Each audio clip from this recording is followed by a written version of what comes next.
everyone, this is me Diksha. Today we will start physics chapter first, electric charges and field. And हम इसका lecture first करेंगे. Friends, हम lecture start करने से पहले आज एक बात करने वाले हैं. आप भी सोच रहे होंगे कि हमारी इतने टाइम से वीडियोस नहीं आ रही थी. मैं कोई भी वीडियोस नहीं अपलोड कर रही थी, ना कोई मेरे चैनल पे कोई नोटिफिकेशन और कुछ भी नहीं चल रहा था. जस्ट बिकॉज ऑफ कुछ सर्टेन इश्यूज़ आ गए थे, क्योंकि मुझे भी 12th 2023 के बोर्ड्स देने हैं, तो अपनी स्टडी करना प्लस और भी बहुत सारे सर्कमस्टांसेस हैं. So we will bounce and भाई क्या मचा देंगे 12th 2023 में. आप भी सोच रहे होंगे कि बस एक महीना बचा है. वैसे तो देखो आज 12 जनवरी है और मोटा मोटा हम लेके चलते कि एक महीना बचा है. एक महीने में पूरा 12th का सिलेबस ख़त्म करना बहुत बड़ी बात होती है और एक बहुत ही बड़ा वाला चैलेंज है. इस चैलेंज को हम छोड़ ही नहीं रहे, हम इस चैलेंज को एक्सेप्ट कर रहे हैं और वो भी पॉजिटिव वे में. लाइक मैं आपको एक स्टोरी सुनाती हूँ. एक ग्लास है, उसमें आधा ग्लास पानी भरा हुआ है. जो नेगेटिव थिंकर होगा वो हमेशा ये बोलेगा कि वो ग्लास आधा खाली है, और जो पॉजिटिव थिंकर होगा वो ये बोलेगा कि नहीं, इस ग्लास में आधा पानी अभी भी है, भरा हुआ है, आधा ग्लास ये पानी से भरा हुआ है. पॉजिटिव थिंकर ये बोलेगा. एंड हमें उसी टाइप से पॉजिटिव थिंकर बने रहना है. हमारी 12th की जर्नी जस्ट ख़त्म होने वाली है. अभी 1-2 महीने बचे हैं. सेकेंड मंथ हमारा जैसे स्टार्ट होगा वो पूरा बोर्ड एग्जाम्स में जाएगा, क्योंकि हमारे और भी सब्जेक्ट्स हैं. तो हमें ये नहीं सोचना कि हमारे पास सिर्फ 1 मंथ बचा है. हमें ये सोचना भी हमारे पास पूरा 1 मंथ है. अभी तक अगर हमने कुछ नहीं किया है तो हम अभी भी बहुत कुछ कर सकते हैं और हम करके दिखाएंगे. सो हम लेक्चर स्टार्ट करते हैं. हमारा लेक्चर है इलेक्ट्रिक चार्जेस एंड फील्ड्स पर, के लेक्चर नंबर 1 पर. सबसे पहले electric charges and field chapter का नेम है. चैप्टर की नेम को ही हम पहले डेप्थ में समझते हैं तो हम पूरे चैप्टर को अच्छे से कवर अप कर लेते हैं. लाइक इलेक्ट्रिक चार्जेस क्या होते हैं?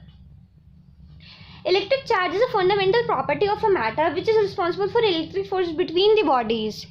यानी 2 बॉडीज है, लाइक ये मेरे 2 हैंड, ये दोनों मेरे हाईलाइटर्स हैं, ये 2 बॉडीज है. इनके बीच में जो कोई भी इलेक्ट्रिक फोर्स रिस्पॉन्सिबल करेगी वो सीधा डिपेंड करती है इलेक्ट्रिक चार्ज पर. यानी इलेक्ट्रिक चार्ज एक फंडामेंटल प्रॉपर्टी है मैटर की which is responsible for electric forces. I hope आपको इलेक्ट्रिक चार्जेस का मतलब समझ आया होगा बहुत ही अच्छी तरीके से. अब टाइप्स ऑफ चार्जेस आप भी जानते हैं, मैं भी जानती हूँ. इलेक्ट्रिक चार्जेस 2 टाइप के होते हैं. बहुत बचपन से पढ़ते हुए आ रहे, क्लास 6th और फिर I think class 4th 5th से भी हमने पढ़ा ही होगा. टाइप्स ऑफ चार्जेस होते हैं हमारे 2, पॉजिटिव चार्ज और नेगेटिव चार्ज. और ये हमने कन्वेंशन दिया हुआ है. कन्वेंशनली जो इलेक्ट्रॉन्स होते हैं हमारे वो होते हैं नेगेटिवली चार्ज पार्टिकल्स, और जो हमारे प्रोटॉन्स होते हैं वो होते हैं हमारे पॉजिटिवली चार्ज पार्टिकल्स. और यहाँ पर एक ध्यान देने वाली बात ये है कि इलेक्ट्रॉन यानी ई की जो वैल्यू होती है ना वो होती है 1.6 इंटू 10⁻⁻19. ये भी आप ध्यान रखना, इम्पॉर्टेंट है, इसलिए मैंने हाईलाइट किया है. जो भी बात होगी मैं हाईलाइट करते हो जाऊंगी. और आपको अगर मेरे नोट्स चाहिए होंगे तो आप कमेंट सेक्शन में कमेंट कर देना, मैं आपको वो भी प्रोवाइड कर दूंगी. आपकी जैसी जैसी नीड होगी मैं वैसे वैसे आई होप सो पूरा कर पाऊँ. आगे चलते हैं. कन्वेंशनली इलेक्ट्रॉन्स होते हैं हमारे नेगेटिवली चार्ज होते हैं, प्रोटॉन्स होते हैं पॉजिटिवली चार्ज होते हैं. अब हम चार्ज की प्रॉपर्टीज पढ़ेंगे, ठीक है. अब चार्ज की क्या क्या प्रॉपर्टीज होती है? फर्स्ट प्रॉपर्टी मेन 4 प्रॉपर्टीज होती है चार्ज की.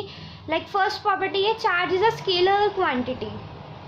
स्केलर क्वांटिटी आपको पता होगा क्या होती है.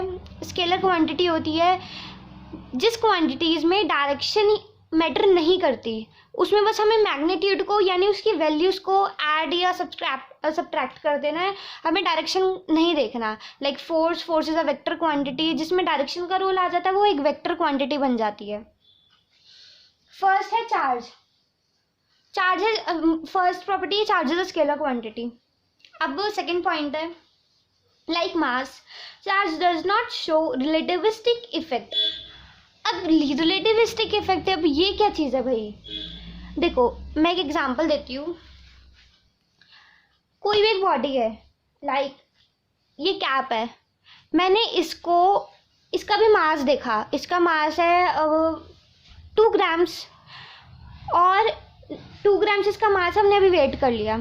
अब मैं इसको मोशन में डालती हूँ, यानी इसको कोई वेलोसिटी दे देती हूँ, ये वेलोसिटी मेंटेन कर लेता है। अब जब ये मोशन में होगा तो क्या इसका मास वेरी करेगा? हाँ करेगा।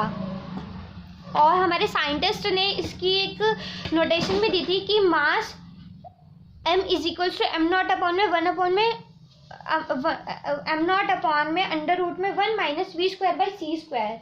अब वी स्क्वायर है मास की, जो भी मास है या जो भी मैटर है उसकी क्या वेलोसिटी हमने दी, c square speed of light, m naught है हमारा रेस्ट मास, यानी रेस्ट पर क्या मास था, आई थिंक सो कि 1 ग्राम और 2 ग्राम। तो इससे हमारा डायनामिक मास यानी मोशन में मास क्या होगा वो हमारा आ जाएगा। ये मास की प्रॉपर्टी है, बट ऐसी प्रॉपर्टी चार्ज की नहीं है। चार्ज को चाहे आप मोशन में रखो चाहे रेस्ट में रखो, चार्ज की वैल्यू सेम ही रहेगी, वो चेंज नहीं करेगी। Charge does not show relativistic effect. ये शायद आपने पहले नहीं पढ़ा हो, लेकिन अकॉर्डिंग टू बोर्ड बहुत ज़्यादा इम्पॉर्टेंट है ये। अब हमारा थर्ड पॉइंट है क्वांटाइजेशन ऑफ चार्ज। ये तो भाई पढ़ा हुआ है, ये हमने पढ़ा हुआ है। देखो क्वांटाइजेशन ऑफ चार्ज क्या होता है? Net charge on a body is integral multiple of basic unit of charge, यानी एक बॉडी पर जो भी नेट चार्ज है वो उस बॉडी का इंटीग्रल मल्टीपल है। फॉर एग्जाम्पल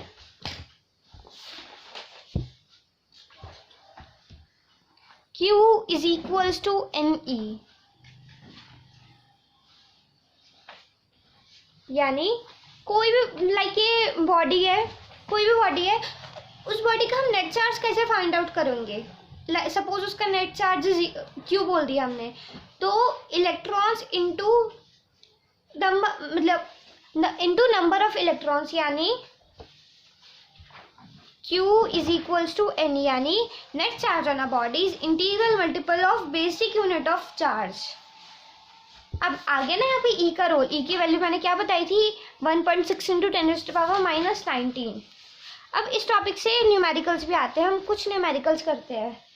फर्स्ट न्यूमेरिकल हमारा find the number of electrons in 1 coulomb of charge. अब ऐसे आपसे पूछ सकते हैं 10 coulomb of charge, 50 coulomb of charge में आप नंबर ऑफ इलेक्ट्रॉन्स बताओ कितने हैं कितने नहीं हैं। अब 1 कूलम्ब में, अब देखो अब हमें कुछ नहीं करना, हमें बस वैल्यूज पुट डाउन करनी है और कुछ नहीं करना। Q is equals to NE, Q हमें गिवन है 1 coulomb, 1 is equals to N की वैल्यू हमें फाइंड आउट करनी है, और E की वैल्यू क्या होती है 1.6 into 10⁻⁻19। N is equals to 1 upon में 1.6 इंटू 10⁻⁻19 हमने सॉल्व किया। फर्दर सॉल्विंग पर आ गया 6.25 इंटू 10⁻⁻18। अब आप ये वैल्यू एक तरीके से याद भी कर लीजिए कि 1 कूलम्ब ऑफ चार्ज में इतनी 6.25 into 10⁻18 number of electrons present रहते हैं। अब मैंने क्यों बोला कि इसको याद कर लीजिए, नॉट मतलब याद नहीं, जस्ट एक माइंड में एक थॉरली आप मतलब बिठा लीजिए, क्योंकि सपोज अगर MCQ में आ गया, टाइम बचाने के लिए आप बोल दे कि 50 कूलम्ब ऑफ चार्ज बताओ, तो मैं 1 कूलम्ब का बताया तो हमें 50 कूलम्ब का आसानी से निकाल देंगे और बहुत ही जल्दी निकाल देंगे उसके कंपैरिजन में। सेकेंड क्वेश्चन है हमारा कि ना body have a charge of this. अब हमें एक एक को सॉल्व करके देखना होगा, ठीक है। अब बोला कि कोई भी बॉडी है, उस बॉडी पर क्या ये चार्ज हो सकता है? इट मीन्स ये हमें Q की वैल्यू गिवन है, 4 ऑप्शन है, Q की वैल्यू गिवन है। अब हमें जिस फॉर्मूले में प्लेस करना है और हमें आंसर गेट करना है। अब इसमें करेंगे क्या? देखो आपको पता है N जो होता है Q is equals to N, हमारा वो है इक्वेशन है, ठीक है। N जो होता है वो इंटीग्रल मल्टीपल होता है और N जो होगा इंटीजर होगा, यानी एक बॉडी से दूसरी बॉडी में 1 2 3 या 4 या कुछ भी नहीं, यानी 0 1 2 3 4 अप टू इन्फिनिटी तक चार्ज जाएंगे। ऐसा नहीं है कि चार्ज 1.5 जा रहे हो 2.5 जा रहे हो, लाइक अब फॉर एग्जांपल आपने एक बॉक्स में से निकाल के दूसरे बॉक्स में टॉफ़ी डाली। अब आप या तो एक टॉफ़ी डालोगे तो 2 टॉफ़ी, 1.5 टॉफ़ी नहीं डाल सकते ना। सेम ऐसे चार्जेस का केस है। जो भी हमारा चार्ज होगा वो होगा इंटीग्रल मल्टीपल, यानी वो एक इंटीजर होगा 1 2 0 1 2 3 4 5 6 अप टू इन्फिनिटी। अब हमें फर्स्ट ऑप्शन लेना है, ए ऑप्शन है हमारा 0.32 into 10⁻⁻18 is equal to n into, अब ये हमारी e की वैल्यू है 1.6 इंटू 10⁻⁻19। यहाँ से हमारी n की वैल्यू आ गई, n इज इक्वल टू 2, यानी n एक इंटीजर हमें मिला, तो यस इट इज़ पॉसिबल। बाकी हमने सेकंड पॉइंट, अब हमें फर्स्ट ऑप्शन ही मिल गया कि यस है। अब हम सेकंड को देखें, सेकंड को हम चेक करते हैं। फिर भी हमें Q की वैल्यू गिवन है 0.64 इंटू 10⁻⁻20 कूलम। हमने पुट करी, we get n is equal to 0.04, not possible. C point देखा, इसमें हमारी 0.03 आई, ये भी पॉसिबल नहीं है। आई होप सो आपको क्वांटाइजेशन ऑफ चार्ज वाला टॉपिक अच्छे से क्लियर हो पाया होगा। अब आगे चलते हैं, हमारा नेक्स्ट टॉपिक है कंजर्वेशन ऑफ चार्ज। अब कंजर्वेशन ऑफ चार्ज क्या होता है?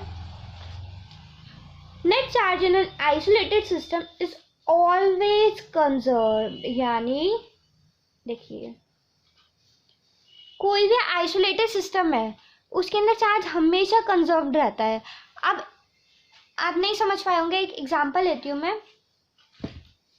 अब ये कोई भी एलिमेंट है, एलिमेंट के ऊपर क्या होता है, मास नंबर लिखते हैं, एलिमेंट के नीचे हम नंबर ऑफ प्रोटॉन्स यानी Z से जिसको हम डिनोट करते हैं वो लिखते हैं।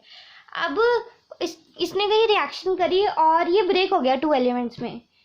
एक एलिमेंट हमें पता नहीं है लेकिन उसका मास नंबर 38 है और 18 उसके नंबर ऑफ प्रोटॉन्स है, प्लस He42, यानी He यानी हीलियम, He का मास क्या होता है 4 होता है और उसमें नंबर ऑफ प्रोटॉन्स 2 होते हैं। अब आप देखेंगे कि यहाँ पे Z यानी नंबर ऑफ प्रोटॉन्स कितने थे 20 और यहाँ पे मास नंबर था 42। और यहाँ पर अब हम राइट हैंड साइड हम देखते, LHS साइड तो ये थे हमारे,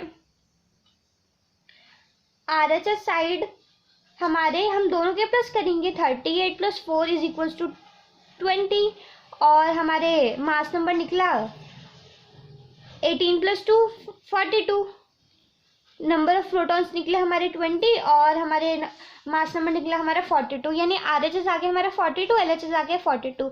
यानी कंजर्वेशन ऑफ चार्ज हमेशा ये कहता है कि LHS is equals to RHS, यानी LHS में जितने भी मास कोई भी चार्ज पार्टिसिपेट करेगा वो हमेशा RHS में इक्वल रहेगा, यानी चार्ज हमेशा कंजर्व रहेगा। ये बस आइसोलेटेड सिस्टम की बात है। फर्दर स्टडीज़ में बहुत कुछ एक्सपेरिमेंट्स हुए और बहुत कुछ चल रहे हैं, तो उनकी बात हम ना भी नहीं करेंगे। अब इस कॉन्सेप्ट के ऊपर किस टाइप के क्वेश्चंस बनेंगे? फॉर एग्जांपल देखो, एक बॉडी है ए, दूसरी बॉडी है बी। ए ने बी को 2 इलेक्ट्रॉन्स दिए। अब नंबर ऑफ एक बॉडी में नंबर ऑफ इलेक्ट्रॉन्स और नंबर ऑफ प्रोटॉन्स हमेशा सेम रहते हैं। अब ए ने बी को अगर 2 इलेक्ट्रॉन्स दे दिए तो ए के पास क्या बचा? सिर्फ और सिर्फ 2 प्रोटॉन्स यानी +2 ई चार्ज, और बी क्या हो गया? Negatively charge. तो नेट चार्ज पहले क्या था? इस पे भी 0 था, इस पे भी 0 था, और बाद में +2e -2e, इसमें भी क्या आएगा 0, यानी हमेशा चार्ज हमारा कंजर्व्ड रहेगा। आगे चलते हैं हम। अब देखिए, अब हम बात करेंगे हमारा new topic conductors and insulators. अब आप सोच रहे होंगे ये टॉपिक इतनी जल्दी आ रहा है। हाँ, क्योंकि हमारा जो नेक्स्ट टॉपिक है वो इसी पर या इसके एप्लीकेशंस पर बेस्ड है। अब कंडक्टर्स, भाई बचपन से पढ़ते हुए आ रहे हैं। कंडक्टर्स क्या होते हैं? Materials in which the outer electrons of each atoms और molecules are weakly bounded and these electrons are at most free to move throughout the body of the material। यानी देखो, सबसे पहला पॉइंट इसमें आप नोट कर लीजिए, weakly bound, electrons are free to move.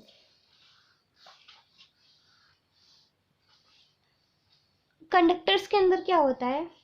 Conductor, suppose ये एक कंडक्टर है, ये कंडक्टर है, इसका मतलब इसके अंदर के जितने भी एटम्स होंगे या जितने भी मॉलिक्यूल्स होंगे वो उनकी जो बॉन्डिंग होगी वो एकदम वीक होगी, वीक बॉन्डिंग से क्या होगा, उसके जो इलेक्ट्रॉन्स होंगे वो फ्री टू मूव होंगे, यानी वो इधर से उधर फ्रीली मूव कर रहे होंगे। वीक बाउंडिंग होगी यानी आप मतलब समझ सकते हैं कि न्यूक्लियस से इलेक्ट्रॉन दूर होगा थोड़ा, जितना ज़्यादा दूर होगा उतनी कम बॉन्डिंग उन न्यूक्लियस और इलेक्ट्रॉन के बीच में रहेगी, तो इलेक्ट्रॉन्स आराम से घूम फिर के आ सकता है, पूरी बॉडी में अच्छे से घूमेगा और वापस उसी पोजीशन पे आ जाएगा, उसकी मर्जी वो कहीं पर भी जाए। और इलेक्ट्रॉन्स की मूवमेंट को क्या बोलते हैं हम, कि अगर इलेक्ट्रॉन मूव कर रहा है तो क्या बोलते हैं हम, इलेक्ट्रिसिटी जनरेट हो रही है। तो कंडक्टर्स में क्या होता है, इलेक्ट्रिसिटी फ्लो कर जाती है ईजिली। क्यों फ्लो कर जाती है उसका भी रीज़न है, क्योंकि उसके अंदर के जो एटम्स होते हैं वो वीकली बाउंडेड होते हैं, फर्स्ट रीज़न। और दूसरा, जो उसके जो इलेक्ट्रॉन्स होते हैं वो एटमोस्ट फ्री टू मूव होते हैं, यानी वो आराम से घूमते फिरते हैं। इंसुलेटर्स में ऐसा नहीं होता। इंसुलेटर्स में क्या होता है, टाइटली बाउंड होते हैं जो भी मटेरियल के जो इलेक्ट्रॉन्स होते हैं, टाइटली बाउंड होंगे तो भैया क्या होगा, उसके इलेक्ट्रॉन्स मूव नहीं कर पाएंगे, मूव नहीं करेंगे तो इलेक्ट्रिसिटी जनरेट नहीं हो पाएगी, इलेक्ट्रिसिटी फ्लो नहीं हो पाएगी। होप आपको समझ में आया होगा। Materials in which all the electrons are tightly bound to their respective atom और मॉलिक्यूल्स इज कॉल्ड इंसुलेटर। अब देखिए, there are few electrons, such materials are also called dielectric. और इन फ्यूचर क्या, हम सेकंड चैप्टर में अपने पढ़े लेंगे कि इस टाइप्स के जो एलिमेंट्स होते हैं, इस टाइप के जो मैटर्स होते हैं, हम उनको डाइलेक्ट्रिक्स भी बोला जाता है। अब हमारा न्यू टॉपिक है मेथड्स ऑफ चार्जिंग। अब देखिए, हमने अभी कंडक्टर्स एंड इंसुलेटर पढ़ा। अब मेथड्स ऑफ चार्जिंग, अब चार्ज करने के लिए मतलब मेन जो है वो 3 वेज है। चार्ज हम 3 तरीक़ों से कर सकते हैं। पहला केस होगा जब दोनों बॉडीज इंसुलेटर होगी। दूसरा केस होगा जब एक इंसुलेटर होगी या एक कंडक्टर होगी। और थर्ड मेथड होगा जब दोनों ही बॉडी कंडक्टर होगी। यानी अब मैं आपको बता दूं कैसे, आगे चलते हैं। फर्स्ट है मेथड फ्रिक्शन। फ्रिक्शन में क्या होगा, जो हमारी जो भी दोनों बॉडीज होगी वो होगी दोनों की दोनों insulators. Friction it is a basically rubbing action. हम बचपन से पढ़ते आ रहे हैं फ्रिक्शन क्या होता है, भाई फ्रिक्शन होता है रबिंग एक्शन। मैंने रब किया, फ्रिक्शन जनरेट हुआ, हम चल रहे हैं बिकॉज ऑफ फ्रिक्शन बचपन से हम पढ़ते हुए आ रहे हैं। अब फ्रिक्शन जो है, अब वो कैसे चार्जिंग प्रोड्यूस करता है देखते हैं। If we rub one body to another body, electrons are transferred from one body to another. देखिए, जब भी हम किसी भी दो बॉडी को रब करेंगे आपस में, तो जो इलेक्ट्रॉन्स होंगे ना वो एक बॉडी से दूसरी बॉडी में ऑटोमेटिकली ट्रांसफ़र हो जाएंगे। अब ये इलेक्ट्रॉन्स ट्रांसफ़र तो हो जाएंगे, अब इससे क्या होगा, एक बॉडी बन जाएगी पॉजिटिवली चार्ज, एक बॉडी बन जाएगी नेगेटिवली चार्ज। यानी अब इसमें क्या होगा, लाइक मेरे दोनों हैंड्स है, दोनों के दोनों इंसुलेटर्स होने चाहिए। एक भी कंडक्टर हुआ तो चार्ज फ्लो कर जाएगा, तो वो दूसरा मेथड बन जाएगा हमारा। फ्रिक्शन में क्या होना चाहिए, एक कंडीशन है, both are insulators, both bodies are insulators. और जैसे हम इसको रब करेंगे वैसे एक बॉडी से दूसरी बॉडी में इलेक्ट्रॉन्स ट्रांसफर हो जाएंगे। और हमने अभी पीछे पढ़ा था कंजर्वेशन ऑफ चार्ज वाले में, एक एग्जांपल हमने किया था कि एक बॉडी दूसरी बॉडी रब होगी तो एक बॉडी से दूसरी बॉडी में इलेक्ट्रॉन्स ट्रांसफर हो जाएंगे। इलेक्ट्रॉन्स ट्रांसफर होंगे तो एक बन जाएगा इलेक्ट्रॉन्स डेफिशिएंट, इलेक्ट्रॉन की डेफिशिएंसी होगी, यानी वो बन जाएगा पॉजिटिवली चार्ज। और जिस पर इलेक्ट्रॉन आया है उसके अंदर बहुत सारे इलेक्ट्रॉन मतलब एक्स्ट्रा इलेक्ट्रॉन्स आ जाएंगे, तो वो बन जाएगा नेगेटिवली चार्ज। अब इसके एग्जांपल में दे रखे हैं, लाइक ग्लास रॉड और सिल्क रॉड को रब करते हैं, वुलन क्लॉथ को रबर या प्लास्टिक से, और ड्राई हेयर को कॉम्ब से। लाइक हमने बचपन में बहुत क्या होगा, स्केल को अपने सिर हेयर्स पर रगड़ कर पेपर, छोटे छोटे पेपर्स उठाए। वो क्यों होता है, जैसे हम रगड़ रहे हैं इलेक्ट्रॉन्स ट्रांसफ़र हो रहे हैं हेयर से ये आपके स्केल में, स्केल या तो पॉजिटिव चार्ज बनेगा या तो उसमें नेगेटिव चार्ज आ जाएगा, और वो फिर उन पेपर छोटे छोटे पेपर्स को अट्रैक्ट कर लेगा। ये कुछ एग्जांपल्स हैं। और यहाँ पे एक नोट आप कर लीजिए कि clouds gets charge due to friction, यानी जो क्लाउड्स में जो चार्ज जनरेट होता है जस्ट बिकॉज ऑफ फ्रिक्शन। अब हमारे सेकेंड टॉपिक है सेकंड मेथड है इलेक्ट्रोस्टैटिक इंडक्शन। अब देखिए, अब इसमें क्या कंडीशन है, one body which is charge is conductor, यानी अब यहाँ पर एक पॉइंट है, फ्रिक्शन में क्या पॉइंट था, दोनों बॉडीज होने चाहिए इंसुलेटर्स। इसमें क्या है, एक कुछ भी चलेगी, चाहे न्यूट्रल हो चाहे न्यूट्रल हो चाहे इंसुलेटर हो, कुछ भी चलेगा, लेकिन एक बॉडी मस्ट है कि वो कंडक्टर होनी ही होनी चाहिए। अब आपको लगेगा न्यूट्रल में तो जीरो चार्ज होता है, चार्ज ही नहीं होता, नहीं ऐसी बात नहीं है। न्यूट्रल बॉडी का मतलब होता है number of positively charge and number of negative charge is equal, यानी अगर हम कह रहे हैं कि कोई बॉडी न्यूट्रल है तो उसमें जितने पॉजिटिव चार्ज होंगे उतने ही नेगेटिव चार्ज होंगे, तभी हम उसको न्यूट्रल कह रहे हैं। अगर एक दो भी आगे पीछे हो गया तो वो बॉडी पॉजिटिव चार्ज या नेगेटिव चार्ज बन जाएगी। अब यहाँ पर एक एग्जांपल है, यहाँ पर एक हम बॉडी है जो कि न्यूट्रल है और यही कंडक्टर भी है। कंडक्टर है, इसका मतलब इसके चार्ज फ्री टू मूव कर सकते हैं, यानी पॉजिटिव नेगेटिव ऐसे ऐसे घूमेंगे पूरी बॉडी के अंदर। अब जैसे हम एक रॉड लेके जाते हैं जो कि नेगेटिवली चार्ज है ऑलरेडी उसके अंदर नेगेटिव चार्ज हमने करके उस न्यूट्रल बॉडी के आगे सामने लेकर गए, तो क्या होगा, बॉडी तो न्यूट्रल थी तो जितने भी नेगेटिव चार्ज थे वो पीछे हो जाएंगे, क्योंकि नेगेटिव हमेशा अट्रैक्ट नहीं करते, रिपल्स करते हैं, और नेगेटिव से पॉजिटिव अट्रैक्ट होगा तो जितने भी पॉजिटिव चार्ज आएंगे वो इस साइड आ जाएंगे, और नेगेटिव चार्ज में ऑरेंज से शो कर रही हूँ, नेगेटिव चार्ज हमारे इस साइड आ जाएंगे, और ये भी नेगेटिव चार्ज है रॉड, यानी नेगेटिव पॉजिटिव अट्रैक्ट करेगा और ये दोनों रिपल्स करेंगे। इससे क्या होगा, जितने भी हमारे नेगेटिवली चार्ज होंगे ना इलेक्ट्रॉन्स, वो नीचे अर्थ में चले जाएंगे, और इसी प्रोसेस को हम अर्थिंग बोलते हैं, यानी जितने भी हमारे एक्स्ट्रा इलेक्ट्रॉन्स होंगे वो नीचे चले जाएंगे अर्थ के अंदर, और अर्थ उसको एक टाइप ऑफ सोक लेगी, इसी प्रोसेस को हम अर्थिंग बोलते हैं। तो हमारी न्यूट्रल बॉडी जो थी पहले वो क्या बन गई, बिकम्स पॉजिटिवली चार्ज, यानी इसके सारे के सारे नेगेटिव चार्ज नीचे चले गए अर्थ के अंदर, अर्थिंग हो गई इनकी, और क्या बचा उस बॉडी के अंदर, पॉजिटिव चार्ज, तो वो बॉडी न्यूट्रल से पॉजिटिव चार्ज बन गई। ये था हमारा इलेक्ट्रोस्टैटिक इंडक्शन। इसमें क्या थी कि दोनों में से कोई भी एक मटेरियल कंडक्टर होना चाहिए और एक कुछ भी चलेगा, चाहे वो इंसुलेटर हो चाहे वो न्यूट्रल हो। अब थर्ड हमारा टॉपिक है, थर्ड हमारा मेथड है कंडक्शन। अब कंडक्शन में क्या होगा, कंडक्शन में ये होगा कि जो हमारी बॉडीज है ना वो हमारी होगी कंडक्टर। देखो फ्रिक्शन में क्या थी, दोनों इंसुलेटर, इलेक्ट्रोस्टैटिक इंडक्शन में थी दोनों में से कोई एक कंडक्टर होने चाहिए, दूसरी कुछ भी चलेगी। अब कंडक्शन में क्या है कि एक कंडक्टर होने चाहिए। देखो conduction basically it is a process और transfer of charge by placing two conducting bodies in contact, यानी जो कोई भी दो कंडक्टिंग बॉडीज है, हमने उसको सपोज ये भी कंडक्टर है ये भी कंडक्टर, हमने इसको कॉन्टैक्ट में लिया है, यानी इसके भी इलेक्ट्रॉन्स फ्री टू मूव है इसके भी इलेक्ट्रॉन्स फ्री टू मूव है, जैसे हम इसको आपस में लाए कॉन्टैक्ट में लाए तो इसके जो चार्जेस होंगे वो ट्रांसफर होने लग जाएंगे, और इसी प्रोसेस को कंडक्टर बोलते हैं। लाइक जो ए थी हमारे, इसमें पॉजिटिवली चार्ज थे, और बी और दूसरे बॉडी थी हमारी बी, जैसे हम इसको कॉन्टैक्ट में लाए तो जो ए के ना जितने भी पॉजिटिवली चार्ज होंगे ना वो दोनों में इक्वली डिस्ट्रीब्यूट हो जाएंगे, तो पोटेंशियल ऑफ ए हमेशा इक्वल होगा पोटेंशियल ऑफ बी के। यही है एक छोटा सा हमारा topic conduction, process of transfer of charge by placing two bodies in contact. अब हमारा न्यू टॉपिक स्टार्ट है कूलम्स लॉ।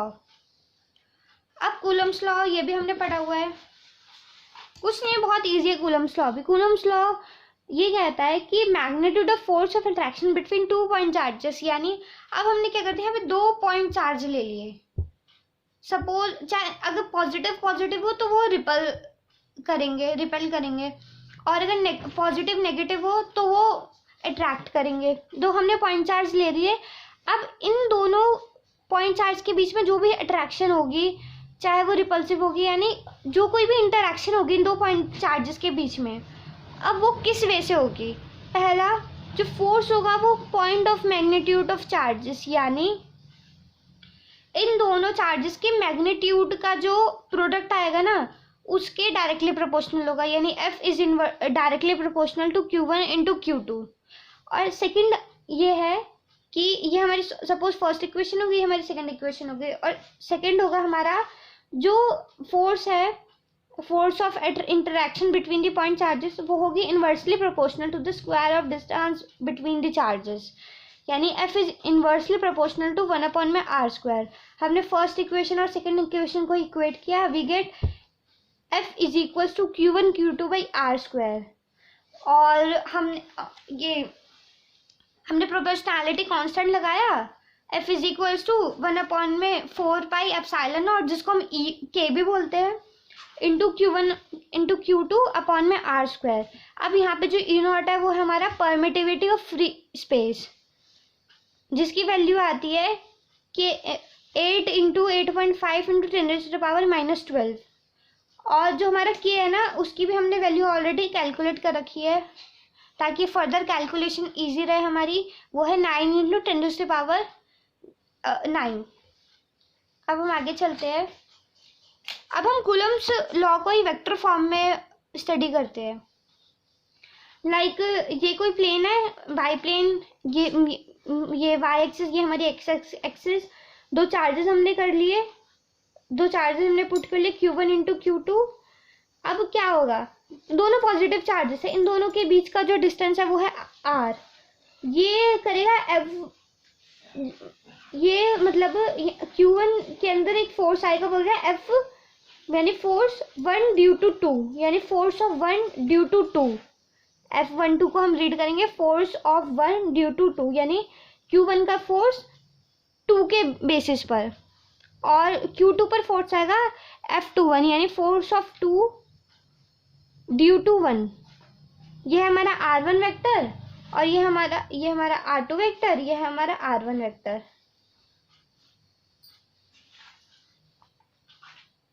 अब ये हमारा F12 होगा हमारा force on charge Q1 due to Q2, और F21 होगा हमारा force on charge Q2 due to Q1।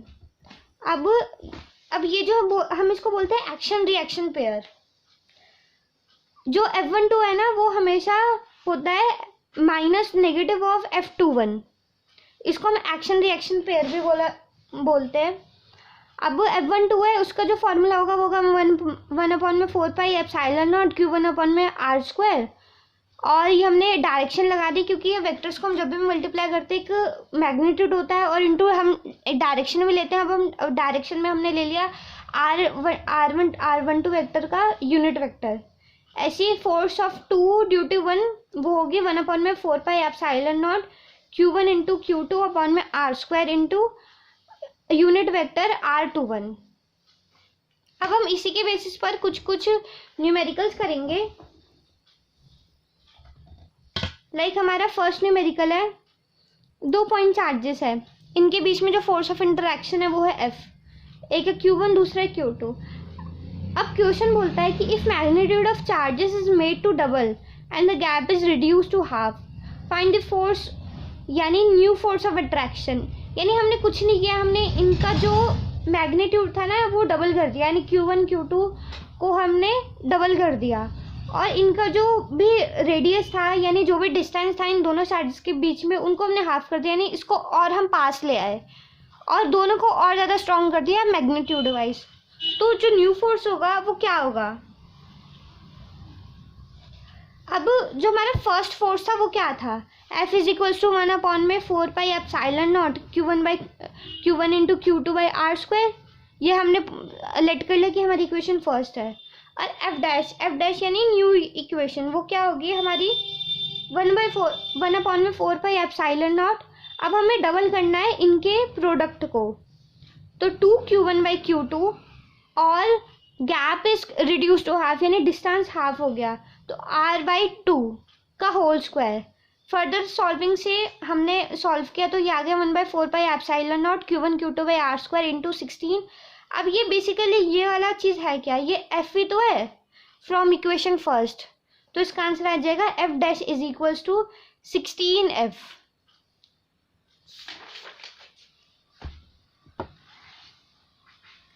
अब हमारा नेक्स्ट क्वेश्चन है, equal charges are at three corners of an equilateral triangle, find the net force on charge placed at A. यानी A B C एक triangle है जो कि equilateral triangle है और इनके जो कॉर्नर्स हैं इन पर हमने 3 पॉइंट चार्जेस प्लेस कर दिए। अब ए पॉइंट पर किस टाइप का वो फोर्स एग्जिस्ट करेगा वो हमें निकालना है बेसिकली।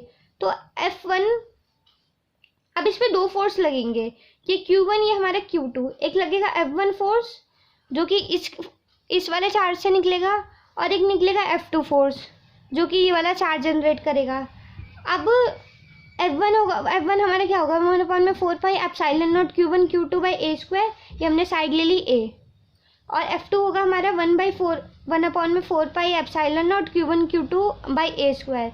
अब नेट फोर्स वो क्या होगी, F1 प्लस F2, यानी इसको और इसको हम ऐड कर लेंगे तो हमें नेट फोर्स यानी नेट रिजल्टेंट मिल जाएगा। अब यह है वेक्टर्स का केस।